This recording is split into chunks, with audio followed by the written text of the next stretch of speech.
Maureen here, and welcome to another segment of Buying Land and Finding Your Dream Property.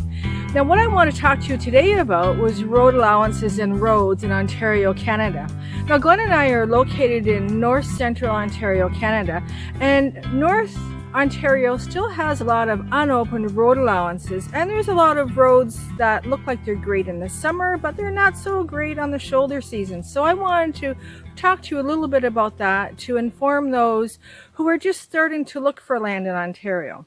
Now, road allowances are allowances that were created as part of the surveying system.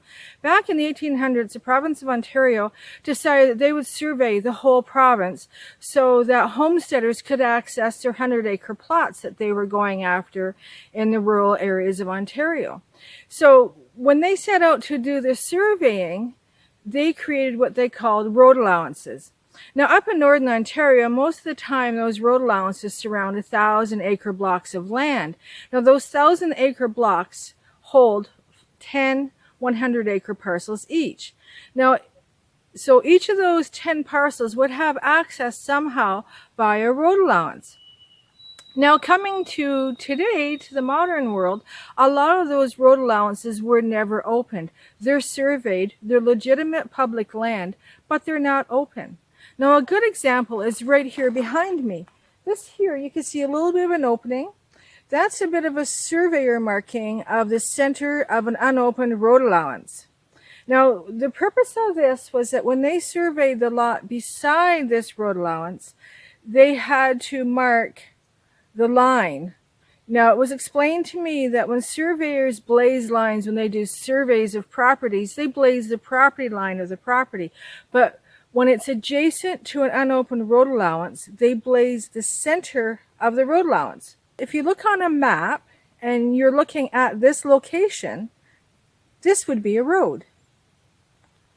Well, it's not much of a road, is it?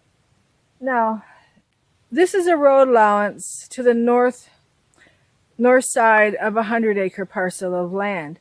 Now, in behind that 100-acre parcel, there is other privately owned land, which is landlocked, which means that there is no road to it except for this road allowance. Now, the issue with that is that if someone went to buy the 100 acres behind this 100 acres, they would have to use this road allowance, which would be fine and dandy if the road allowance didn't go through a major wetland and swamp area. So most likely, access would never be able to get gained from here to that back 100 acres. Because even though there's a public road allowance, the road allowance isn't opened. To get it open would create a lot of work for a person, a lot of money for a person. First of all, you have to get permission, and then you have to open it. Be very, very careful when you're looking for land, especially if some people, they'll buy land sight unseen thinking, oh, this is great, there's a road allowance to it. Well, there isn't always the case as here. Now, there are other road allowances which are open in the summertime for ATV, for walking and for recreation or for hunting, but they're not suitable for driving your vehicles. This road here is actually a road allowance, which continues up there. You can see it open in the snow. Now, this road allowance is actually between two townships. Right here is an organized township, and this one here is an unorganized township. This is maintained year-round.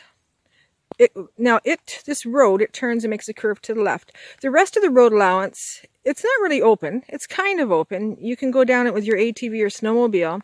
Now, Glenn and I, we have walked down this road allowance here to do nature recordings, and it's great. It's a great walking path. It's good for ATVs, snowmobiles, but it's not suitable at all for a driveway. Anyways, road allowances. Road allowance, continued road allowance, opened, not so opened.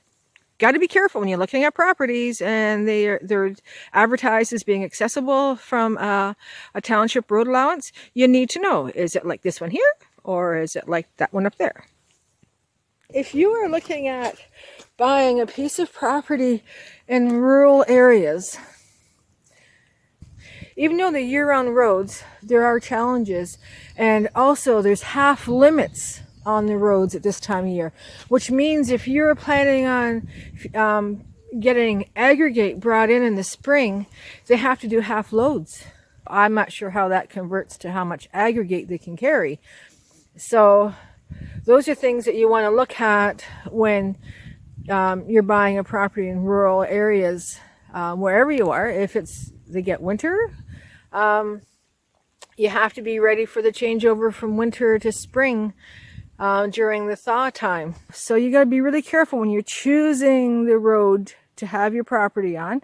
Now, you need to take a look at the roads. Now, if you're looking at a property and you're only going to be using it in the summer and the good spring and the good autumn months, then it doesn't really matter because you're not going to be on it. But if you're going to be using a property that you want to access year round, then you need to have a good road. Okay, well, that's it for this segment of Buying Land and Finding Your Dream Property. Thank you very much for joining me. If you have any questions, please add them in the comments down below.